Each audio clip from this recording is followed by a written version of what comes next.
Hey folks, David Stewart here. It's a beautiful rainy day, and I just wanted to talk a little bit about my reading habits in case any of you are curious about how I go about reading books, ingesting lots of different material, getting all the inputs in so that my outputs can happen. I think that if you want to do a lot of writing or just be creative, you need to be taking in a lot of creative material as well, whether that's watching shows or it's reading books or it's listening to music if you're a musician.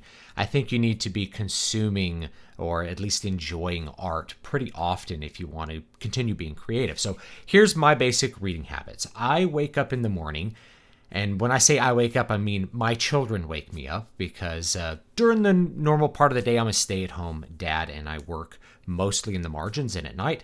So my children will wake me up and I'll get them going with some food. They like to eat first thing in the morning. I don't. I like to wait a little while. If I try to eat first thing in the morning, my stomach's just, I don't know, not ready for it. But I will get them some snacks, and while they're eating their snacks and playing right away because they have just a lot of energy to do that right away, I will read blogs. I'll read a lot of nonfiction. So if I'm not reading a blog, I'll read a nonfiction book. And that just kind of gets my mind going, gets the bees buzzing in my brain, and gets my intellectual capacity raised a little bit so I could face the rest of the day. And the blogs I tend to read are those by my friends and the people that are in the New Pub circle. So people like Brian Niemeyer, Bradford Walker, Alexander Helene, people I've had on the show. I really like reading their blogs because they think, in a lot of cases, just a little bit outside of the way I think. And so that makes me, it's very stimulating to me. Versus reading something that is really from the polar opposite. I will read a lot of stuff that's from left-wing people if I feel like it has an interesting perspective or has something interesting to say. But I like stuff that's just a little bit outside of my normal sphere because then it's more related to the normal ways that I think about things and the normal ways that I compute my philosophy, my values, and my approaches to creative work. So I like to read a lot of those blogs in the morning. That's the first thing I do. Now, there's other times that I read too. Now, most of the day that I spend teaching my son, because I do homeschooling and stuff, and dealing with my daughter who's not even 2 yet. So we'll read children's books and stuff all day long, and I read children's books to my daughter before she goes to sleep. So we're doing lots of children's book stuff during most of the day. I will also tend to listen to an audiobook if I'm doing chores, let's say in the afternoon or in the evening, or if I'm doing cardio, particularly if I'm out running, I will often listen to an audiobook. Most often I tend to listen to music while I'm running. That's my opportunity to really just focus on music and listen to music while I'm doing a rather mindless task to me, which is running. And of course, if I'm out on the street running, I can't be watching any kind of media. If I'm on my bike here on the inside, I bought a stationary bike prior to the COVID lockdowns, which was prescient on my part because I knew that they were coming. That allows me to put up a tablet or turn on a TV and watch a show. And so that is not reading, but it is a creative input. But if I'm running, I tend to listen to music or listen to an audiobook. So if I'm doing chores, cleaning something up, I tend to put on my headphones, or I have my bone conduction headphones, so my kids are around, I can still hear them and pay attention to them a little bit. And I listen to an audiobook. Very often nonfiction, just depends what kind of mind space I'm in.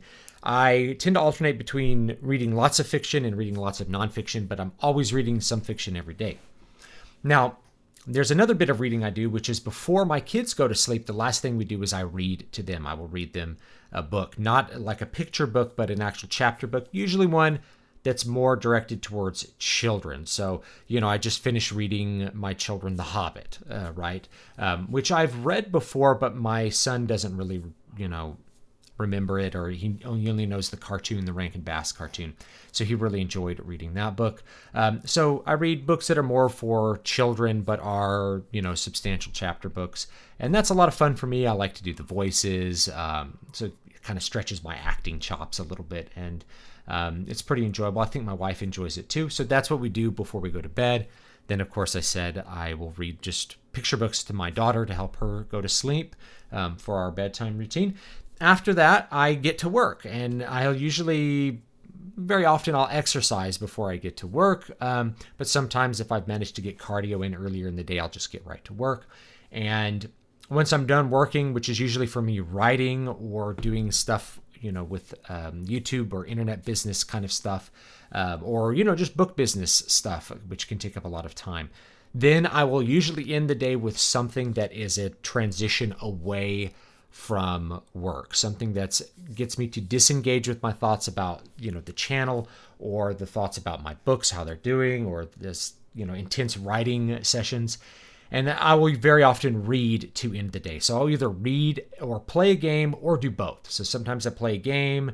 You see me stream, on my PlayStation and stuff, or just stream here in the office. So I will play a game, helps me unwind, or I'll read. And there's different games that to me fit that. I really like to play a console game if I'm going to try to unwind because it's more relaxed. You're like sitting down on the couch versus, World of Warcraft or something, which to me is rather intensive. Like PC games tend to be a little bit more of an intense experience. So that's what I do before I go to sleep. So I'm reading actually very much throughout the day, but of different kinds and in different formats, blogs or books, nonfiction, fiction, audiobooks, or physical books in my hands. And by the way, for me, this is just for me. If I'm going to read a book, I like a physical book. I've almost completely abandoned ebooks, except as they're an economical way for me to acquire some books that I like to read, especially from other authors that I'm really interested in reading. And very often I'll read them on my phone while I'm, holding my daughter. She's trying to go to sleep or something. I'll pop that open and maybe read a book on my phone. So I cram in tons of reading throughout the day. What I don't do anymore is like sit down and have just dedicated reading for 4 hours. I don't get lost in a book and just read a whole book during a day. I can't do that anymore because I have kids, I have work, I have things that I have to do which take my time away. Rather, reading is crammed into a bunch of margins. And when I sat down and thought about it, it's like, dude, I'm spending like 3 hours a day reading when you add it all up. I actually do a lot of reading, even though I'm not sitting there like plowing through a book in a weekend. Over time, I clear out lots of different books because I have an audiobook I'm listening to. I have a book I'm reading before bed. I have the book I'm reading to my son. I have the blogs that I'm reading at the beginning of the day. I read actually a ton of material, and that's my habit for how I get it done. Is I have a little bit of dedicated time at the beginning and the end of the day. And then otherwise, reading kind of fits into other things that I'm doing, whether it's an audiobook or it's some downtime here or there. So anyway, I just thought I'd share that with you. That's my reading habits, and that's how I'm able to get a lot of inputs in. And for me, it's kind of the same thing with music. You listen to music kind of in the margins. Now, technically, because my son really likes to listen to music, I'm listening to music like all day long. In the playroom, and of all different kinds. Sometimes you get a little bit bored because my son will get fixated on his very, very favorite songs. But there's a lot of stuff that I listen to there, and I'll listen to music, when I'm exercising, when I'm driving the car, So there's lots of little ways that those inputs happen in the margins. For me, the ones that don't happen very easily are, videos. So shows. Because I've been on my indoor stationary bike a lot, I've been able to watch a couple of anime series, which I haven't been able to watch in a long time. So that was kind of cool too. So for the most part, reading fits easier into my schedule than, say, watching movies or something like that. I actually haven't watched an entire movie. No, that's not true. I watched The Hobbit, I think, with my son, and I watched Willow with my son, but I haven't watched like a complete movie in really any format since like last year. I just don't have 2 hours to do it. My schedule's too tight. There's too many other things that are going on, too many transitions. It doesn't really fit into my life. But reading does, because you can do reading in as short a chunk or as long a chunk as you want. So thanks so much, guys. I'll see you next time. Some of this stuff is related to my book on creativity, which you can get for $2.99, The Keys to Prolific Creativity. This is how I come out with lots of stuff: videos, music, books. I've come out with music this year. I've come out with books this year. I'm going to try to come out with another book. I'm going to delay one of them because just things are not very good for releasing a book right now. But you can check this out for $2.99 on Amazon, and hopefully come up with some good habits and design your process that fit writing, fit being creative into your life, so that you can accomplish your dreams and get your projects done on time and under budget.